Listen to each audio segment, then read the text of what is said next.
All right, so you're probably going to scold me for this, the way I'm going to phrase Oh this. But who is your favorite Doctor Who? no. Yeah, there it is. See, I'm supposed to say who's your favorite doctor, but Yep. that might be confusing. You might have thought like, oh yeah, Yeah, my brother. family No. physician. Yeah. But yes, no, that does help. Who is my favorite Doctor Who? Okay. Well, okay. In fairness to all the Doctor Who's, I haven't gotten through all of them. Okay. I'm only in Capaldi currently. Okay, you're getting close. Yeah, yeah. I think it might be a little bit of a nostalgia factor, but I think David Tennant is still probably my favorite. But I really like Capaldi as well. He might be a close second. Yeah, What about you? I also agree with Tenet. The energy of his episodes, the writing was also good then. I think Yep. Capaldi was okay. I feel like that's when the writing started to get a little weaker. No, I would agree I think with with the that. later Smith, it was already starting to get weaker. Yeah, like but, last season, Matt Smith. Honestly, yeah. sadly, around when Clara started as a companion, I think. But I actually But- like Claire at the beginning. The one that I felt Amy stuck around a little too long. oh, well, yeah, that's fair. Yeah, and I was glad. I mean, the whole ending of Amy was sad, but it was good to have a fresh start there. I like was her as a glad companion. She died.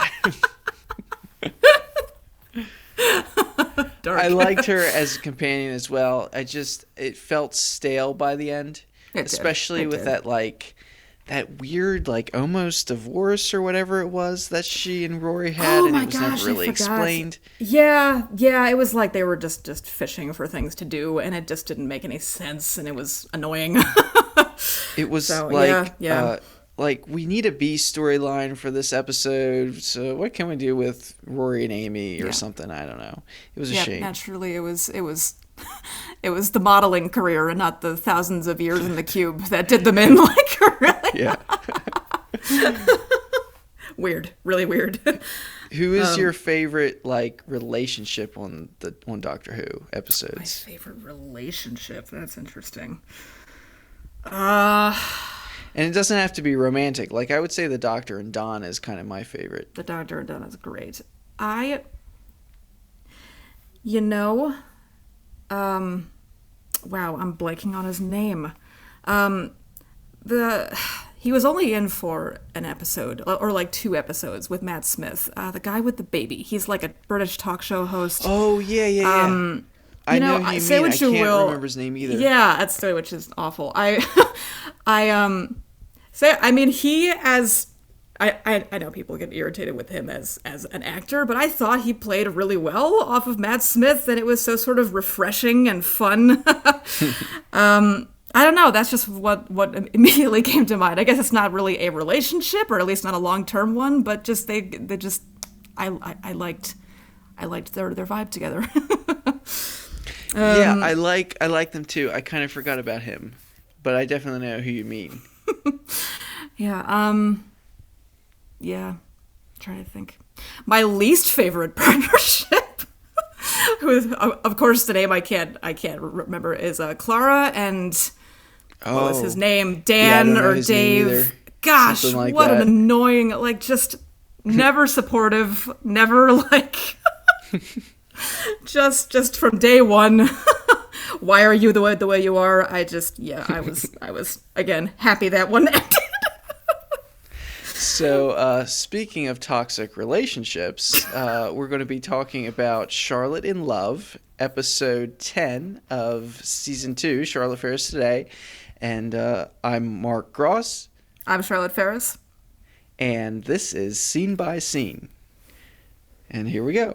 So we're going to start at the beginning. John and Charlotte enter Charlotte's apartment. John is taunting her for having a boyfriend, and Charlotte reveals this is why she hasn't told him about Weston. But is this the only reason? We'll see in a moment. So John wants to know, What does he do for a living? He's a lawyer in Chapel Hill. What does he look like? Could John take him in a fight? Charlotte isn't sure. They've never met. They've been dating online. Bum, bum, bum, bum. So, Yeah. this, of course, is a convenient way to keep the cast number down when we didn't have another actor to cast. It was kind of, yeah. Man. We couldn't have Chester Winfield play another random guy for like the 5th time now that he was already playing Nick. Yeah. Yeah, that would have gotten weird. Do you remember when we filmed the credit sequence downtown?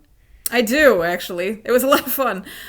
That was one of the few times we really filmed something on location, you and I. Yeah. And I remember for some reason feeling panicked during the car filming scenes, and I'm not sure why. Was I trying to parallel park or something like? I think probably it was just you were driving an unfamiliar car in the city, and Probably. I'm not a huge fan of city driving. I don't know how you are. But Nope, absolutely not. But that would explain it. Yeah, but in general, it was fun, and I was in a really upbeat intro, I think. So, after the intro, we end up in John's apartment. Charlotte wants to check her mail. John taunts her about her boyfriend again, and she does remember that he was supposed to email her. So she was really going to print something out for school, but she'll check her email too. John asks whether the wedding will be over Skype. Skype again. We've heard that in another episode that we talked about recently. It did last a long time, to its credit. Yeah, by the time this episode came out, I think it was already on the downturn. Interesting. It's not like Zoom had replaced it yet. No. Crazy. So, in fact, Charlotte says that she asked him to go see a movie with her, and John says they should just watch it separately and write a letter about it. Honestly, that sounds fun. What a great date idea.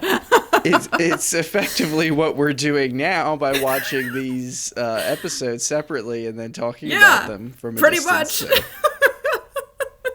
Much. So, I mean, we can't knock it too much. Exactly. Little too no. Charlotte teases John about the long-distance relationship he had with Trisha. Trisha, of course, played by Emily Smith.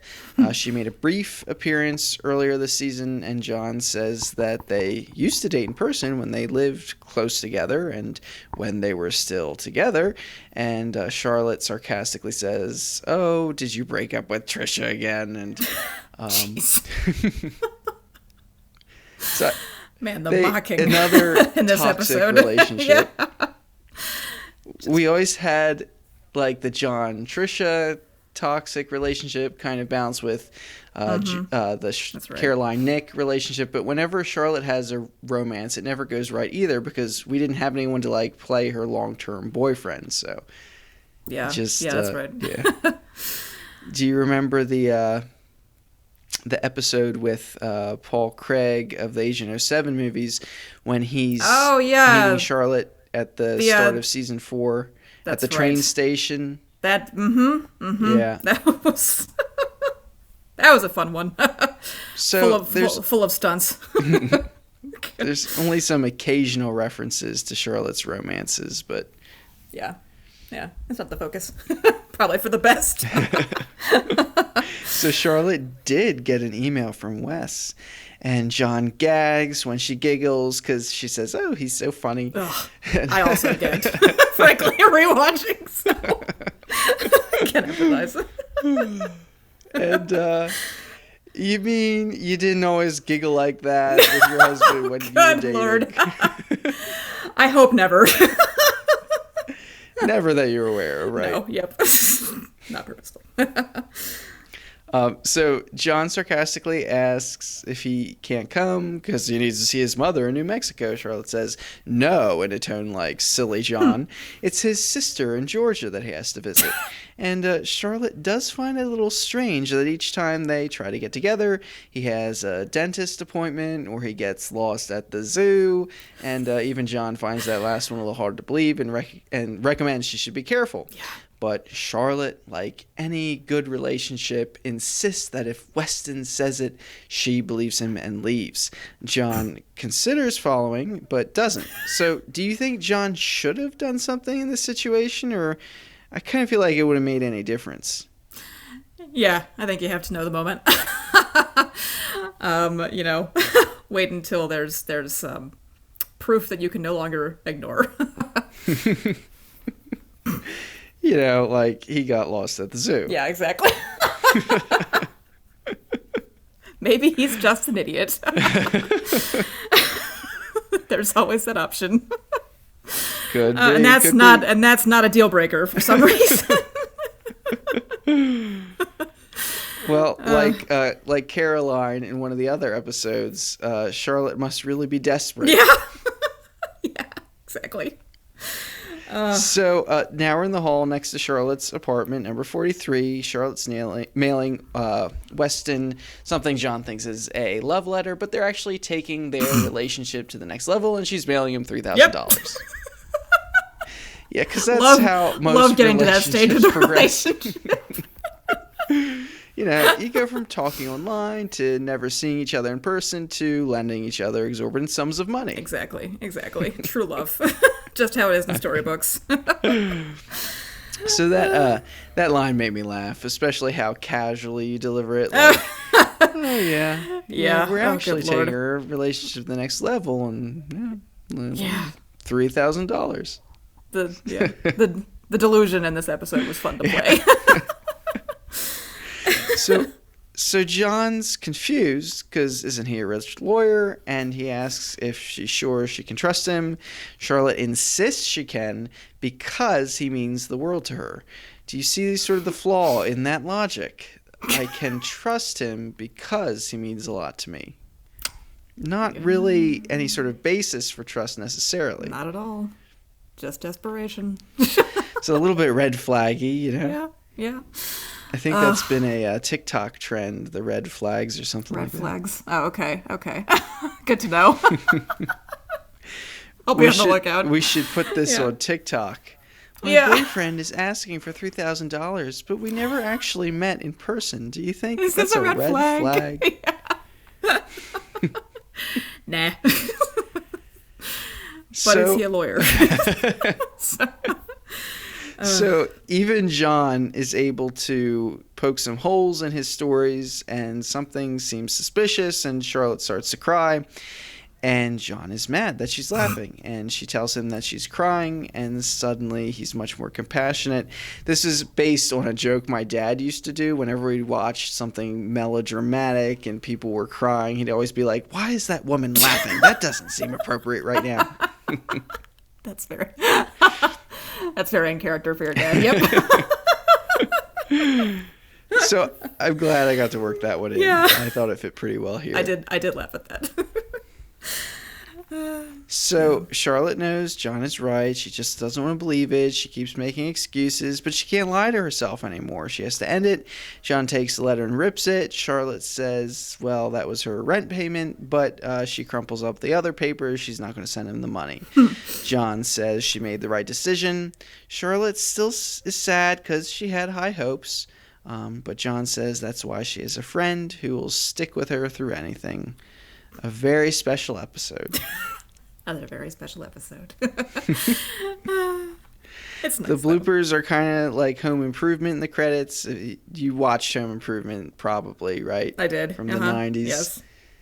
And they always had bloopers in the always had bloopers in the credits. So I started doing that for this series. Yeah. I liked that. It was fun. You can see we had the script like right on the steps, memorizing things before each shot. Yeah. Definitely don't do that anymore. What? We didn't have table reads. We still don't really have. I mean, I guess we kind of do it a little bit, but right on the scene, right before we're about to film, we do a little table read. Yeah, I guess we're a little better about not going line by line. But yeah. I don't know. It was fun. I thought this episode was pretty good. Like, it's a complex story. It obviously wasn't fleshed out as much as it could have been or should have been, but for 5 minutes, you know, I thought it was I thought it was decent. I liked the episodes where you sort of understand why John and Charlotte are actually friends. Like, you know, it's not totally antagonistic. So yeah, a little bit of actual like friendship. Yeah. Not just the annoying neighbor. Yeah. Well, and it's just, you know, it's funny that Charlotte is usually playing sort of the logical part, and this is the thing that she's not really reasonable about. Yeah. And so once in a John while, gets to step in. Yeah. Yeah. Once in So a while, that's we fun see too. that side of Charlotte too. Yeah. So an interesting one. I like this one. So Yeah. So yeah, I guess even this if is one of those stories. I feel like it could have been told in like a 30-minute episode. A lot of the stories we did, I didn't want to get too complex. A lot of times it was just kind of one big punchline at the end and a little story that led up to it. This is definitely one that I feel could have been an actual 30-minute sitcom episode. Yeah. But I mean, I think at this point we were pressed for time. I mean, we would get like maybe one like day. Yeah. Like every year to film these. So like Yeah. That's I think, pretty much. Yeah. In the time we had, I think it said a lot. So. Well, this has been Scene by Scene, and thanks for listening. Scene by Scene is produced by GK Music and Magic Voice Records.